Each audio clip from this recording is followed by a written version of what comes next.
to the fiscal year 26 Energy and Water Appropriations Bill.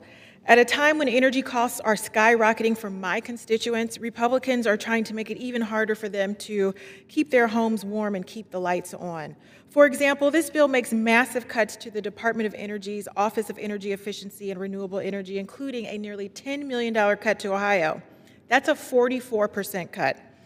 Republicans' cuts to this office include cuts to the Weatherization Assistance Program, which reduces energy costs by increasing the energy efficiency of their home.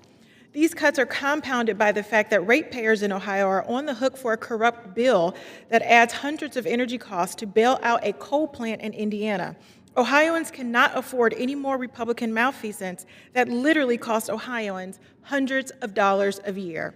But even more, this bill does not adequately fund two authorities in my district that were created under the Water Resources Development Act of 2024. The Bipartisan Water Resources Development Act authorized projects across the United States for water and wastewater infrastructure that are critical to strengthen the flood protection and resiliency of our communities and complete ecosystem restoration that maintains America's vital natural resources. This legislation specifically authorized $49 million in new authorities in Ohio's 13th congressional district to allow the Army Corps of Engineers to contribute their expertise to the development of new and existing infrastructure projects that not only improve water and sewer infrastructure, but bolster our economic competitiveness. I am proud to have advocated for these resources to ensure that they were included in last year's WRDA.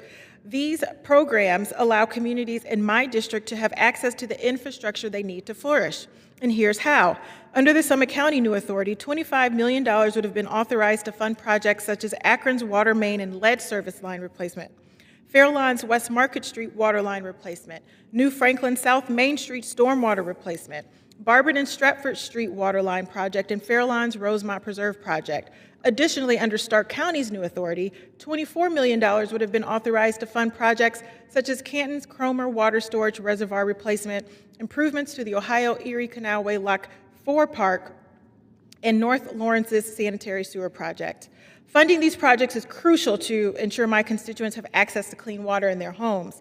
In order to truly make a difference for these communities, we must fully fund the programs that we authorize. For me, this is about my constituents and lowering their costs and allowing our communities to thrive. And because of aggressive gerrymandering in Ohio, people of Ohio's 13th congressional district paid taxes that never made it back to our communities. These funds went to places like California, New York, and God forbid, Michigan. And here's just another example of snatching hard-earned constituents' dollars that they expected to be reinvested in their community only to be sent elsewhere to pay for billionaire tax cuts or something else nefarious and nothing that anyone asked for. I came to Congress to do right by my community. And as I said earlier, I am proud to have ensured that $49 million in new infrastructure authorities were included to be funded in our community. But this work cannot get done if we do not appropriate the money to get the shovels in the ground.